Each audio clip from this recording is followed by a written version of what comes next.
Are estate sales a big scam? Maybe. I'm going to tell you what to look for. I'm going to tell you my experience. I've got stories to tell you about, and then I'm going to tell you some stuff that are kind of the dark underbelly of some of the things that are going on. So, as my whole journey started back in 2014, and in previous videos, if you've watched it, you'll understand that when I was back in 2014, I had a tragic thing happen, and I was working 80 hours a week, and my brain was kind of mush. I had about 20 years worth of stuff, and I didn't really know what to do, right? So I had walked into my home. I had a garage full of stuff, closets full of stuff, and I had leaned on the realtor to kind of help me out to figure out what to do. An estate sale was kind of the likely choice of what I was going to do. So I hired somebody that they had recommended. My mistake was, and I didn't know any better, was to hire somebody that they recommended that lived probably about an hour and a half away. Now, they weren't bad people. They were good people, but it was a couple, and they only did this thing part-time. What happened is that it delayed the sale of the property, and they could only do this thing part-time. So they would come at nighttime, and they would come on the weekends. Now, the way the whole estate sale thing works is they take a percentage of whatever they sell, which is fine. But for me, I didn't really understand the process. And again, I was working 80 hours a week. Now, I'm going to kind of tell you there were other tools and stuff that are available to you now that I didn't really realize at the time. But again, I was depending on a lot of other people. I wasn't doing my own research. And I'm telling you, as you go through this process, you need to do your own research. I was kind of in a desperate situation. So as you're going through the whole downsizing process, you need to have some clarity of mind, take some time, and try to do this thing when you're not in a rush. And if you're helping a family member, take some time and do some research. There are so many tools available to you now that I didn't really realize at the time. I mean, you've got Facebook groups, you've got Google, you've got all sorts of stuff. You've got your realtor, if you've hired a realtor, that you can kind of depend on that guide you through. You probably have friends that have gone through this process. So I'll get into it. So the way these people worked was they came, they brought their own folding tables and stuff like that, and they priced everything. The big mistake was, at the time, I was living in an area that it wasn't a gated community, but it was a smaller suburb of Dallas. And I didn't know this, and they didn't know this. When they finally got things ready, which was weeks later, I had already gotten the stuff that I had wanted, like my clothes and a few pieces of furniture. I had moved into an apartment and basically walked away from my home. And they were pricing stuff. And when the time right before the sale came, I thought, I'm going to go take a look at it and see what everything looks like. They had everything organized and priced out, which was fine. I didn't know any better, right? They have the sale. Day one of the sale, the police show up. They have signs out there's a highway nearby. They have signs laid out. The police show up. They're like, you can't do this. You can't have estate sales. They did no research whatsoever. This screwed the whole thing up. And I guess they had Facebook groups. I don't really remember. This was beginning of 2015. This totally screwed the whole sale up. I think they started either on a Thursday or a Friday. Typically, these estate sales start on a Thursday or Friday, and then they go through Sunday. So now we're in a quandary, right? So I don't really remember how the sale went. I ended up making some money, but by the time Sunday came around and the sale was complete, I walk into the house and I still have a lot of stuff. And I'm like, now what do I do? Right? I'm in an apartment. We need to get this house on the market. Now I'm stuck. I'm like, okay, now what do I do with all this stuff? They didn't have an answer for me. So I had to call a local church and basically clean out the house, and they took everything. Now I'm left with a dirty house. So I had to hire a cleaner. That's a bad story, right? Um, Another situation. So that wasn't an easy deal for me. I'm working 80 hours a week. I was in a different industry at the time, and I'm by myself. I didn't have anybody to help me. So that was number one. That was something that I did not have any experience with, and that was my bad. But I depended on somebody else. I didn't do my research.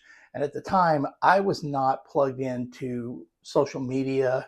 I mean, there's all sorts of Facebook groups now that you can kind of dive into, and there's a whole underworld that does with these estate sale things.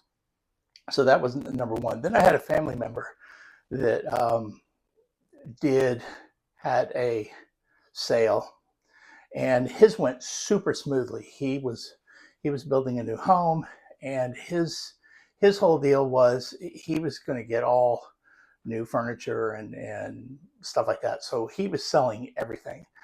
This person came in and inventoried everything, had a list for him. Everything went super smoothly, and anything that he did not sell, she had some sort of a consignment store or took everything out of the house. I don't know if she cleaned the house. I'm not sure. I don't think she did.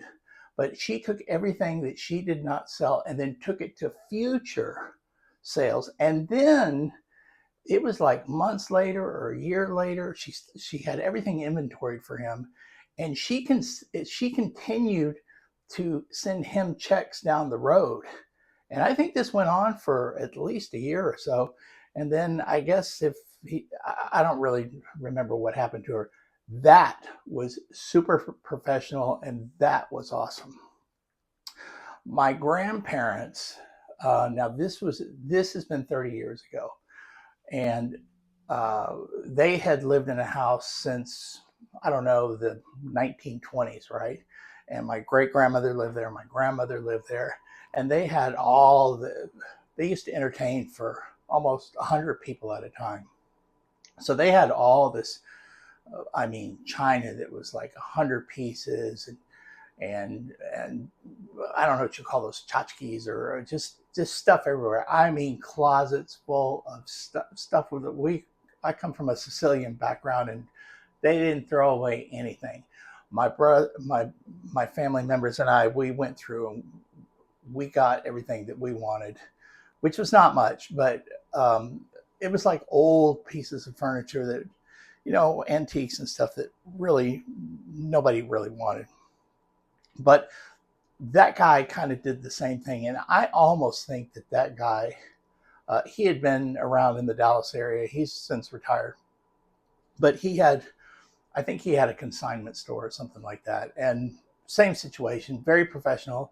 And he had a crew of like 6 or 7 people, and it took him weeks to price everything. And that was a good deal. Now, I haven't introduced myself. I'm Chris, and I'm a broker in Dallas. And I've been doing this for over 8 years, and I've seen a lot of crazy stuff. And when you're downsizing, I mean, this is a stressful part of, you're trying to buy a house, you're trying to look for something else. And this is, part of the process. I mean, you may have 20, 30 years worth of stuff. You may be doing this for your parents. You may be helping a friend out. And this is all part of that whole process of trying to figure out, what are we going to do with all this stuff? And, this is really something that you got to take some time in, because I was working, the first brokerage that I was with, this guy came up to me and he introduced himself, and I don't remember his name, so don't ask me. And his parents were actually doing the estate sale thing. And his deal was he was going to try to get some listings and help them out to try to find some estate sales. I thought that was kind of harmless. But what he went on to tell me was that a lot of times that they have, they'll find really nice pieces. And the way estate sales work is they'll charge full price for the first couple of days, and then on Sundays, everything is half price. Well, these guys would hide stuff and then pull it out on Sundays when everything was half price, and either buy it themselves or send people in there and buy it. Can you believe that? I mean, I've never heard of such a thing. I got the sickest pit in my stomach. Come to find out that there's like this whole dark network of people that kind of do that. And so I tell you, not as, it's kind of, you got to beware of people. And you need to do your research and find out who these people are that you're hiring, because you know what, this is your stuff. And I tell you this because I just think that you have worked very hard, your family has worked very hard, and there are people that will get you at your most vulnerable time and try to scam you. Every business is like that, right? And there are very, very good people, and then there's some out there that are pretty shady.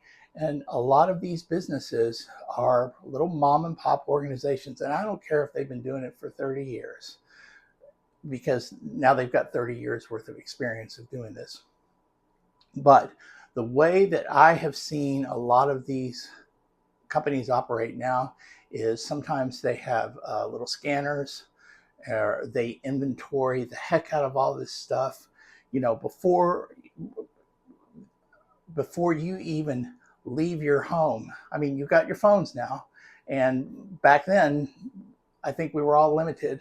2014, we were probably limited on what we could videotape and all that stuff. But now you can do that. I would go through every closet, every room, and I would videotape everything that you own, and I'd call them out on it and say, hey, what happened to this? What happened to that? I would take the jewelry. I wouldn't sell jewelry at an estate sale. If you have very expensive clothes, there are consignment stores in Dallas that you can sell expensive clothes at. Don't sell them at an estate sale. There are certain things that they can sell and certain things that they can't. And just do your research. That's all I'm telling you. Because just like any other business, there is that dark little area of people that will take advantage of you. And I'm not sitting here trying to scare you. I'm just trying to make you aware, because I do this business 24/7, and I see a lot of stuff, and it's very frustrating, and I'm really sick of people taking advantage of other people. Now,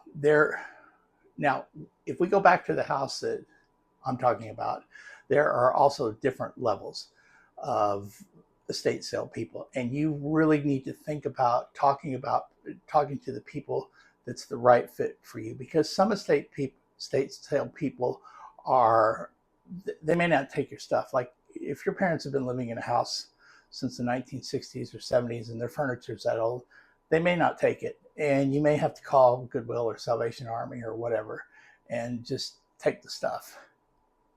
I mean, you got to be realistic, right? You're not going to make any money, and some people just don't want the stuff. But only an estate sale person is going to tell you what's selling and what's not. I mean, if you live up in Preston Hollow or Highland Park, if you're not from Dallas, those are, the wealthy areas.